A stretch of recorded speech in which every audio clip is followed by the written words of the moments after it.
So my name is Foxgluvv. I'm a queer pop musician.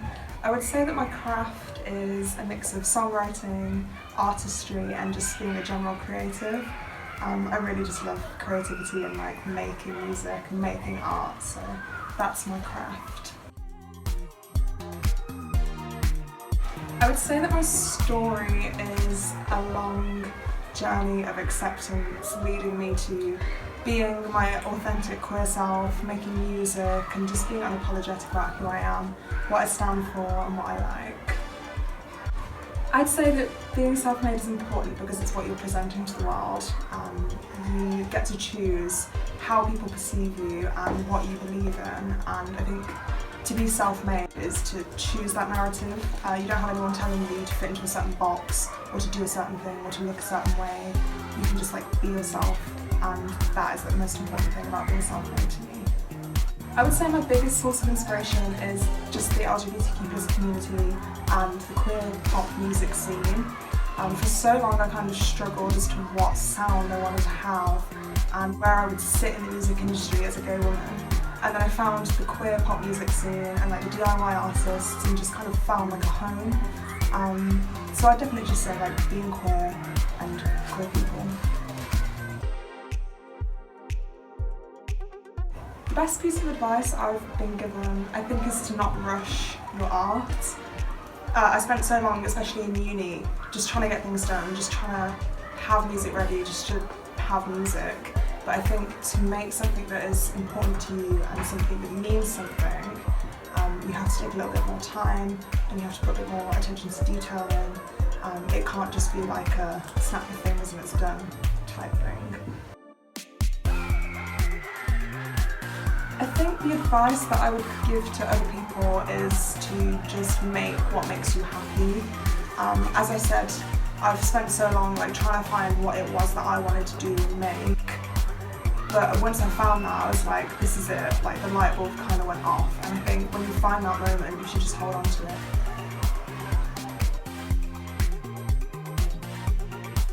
I would describe my personal style as eclectic.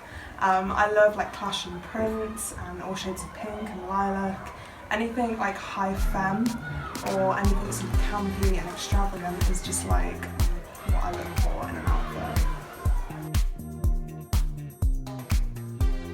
I'm super inspired and influenced by the drag community. When I'm on stage and doing shoots like this, I'm a lot more high femme and kind of it's more of a character performance type thing than it is to me on a daily basis. So I'm really inspired by drag and just emphasising femininity. My favourite genre of music is just pop music. I love all flavours and areas of pop music, queer pop music, left field pop music, rockier pop music. Songs that I can't get out of my head at the moment, honestly anything by Megan Thee Stallion, just constantly on a loop. Same with Kalani, King Princess, just all those great queer artists. I think the funniest thing I've seen or heard at the moment has to just be anything on TikTok. I spend hours just scrolling and scrolling and scrolling and wasting time, but TikTok, I think, is probably the funniest source of entertainment that I have in my life right now. I would describe the Sticky movement as being very inclusive. It feels very much to me like a kind of family vibe where it's no matter where you come from, who you are, what you believe in, these pieces of jewellery tell that story and they kind of bring people together. I really love that the pieces all kind of have meanings behind them. It's not just oh, that looks nice. It happens to look really nice, but it all has a meaning behind it and I think that's really cool. World domination. No, my plans for 2021 to make more music, to do more gigs, to work with more people and to just kind of kick ass really. I think I'd like my legacy to be just inspiration to other queer artists that want to make music. And to anyone that listens to music and wants to hear themselves represented, wants to hear their stories, their experiences as queer people. So my next project is going to be a single. I haven't actually announced it anywhere yet, so I guess this is kind of like an exclusive. But it's called Lemon, and it's basically just all about like not wanting to get on people's nerves and not wanting to be like annoying or like causing issues with people, and kind of realising when you are having that behaviour and changing your actions basically. I'm really excited to get it out. It's part of an EP that's coming out in the summer at some point, pending with COVID. But I'm really looking forward to getting this music out. It's been like 2 years in the making now, so can't wait to get it out.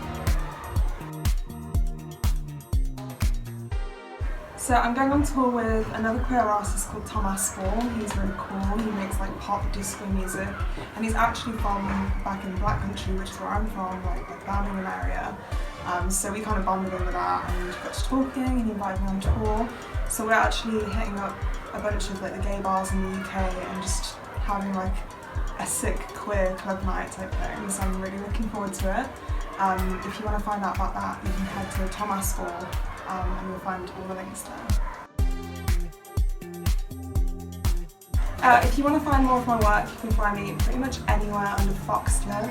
It's spelled Foxgluvv because I'm edgy. But honestly, you can find me anywhere at Foxgluvv, Spotify, Apple Music, Instagram, everywhere.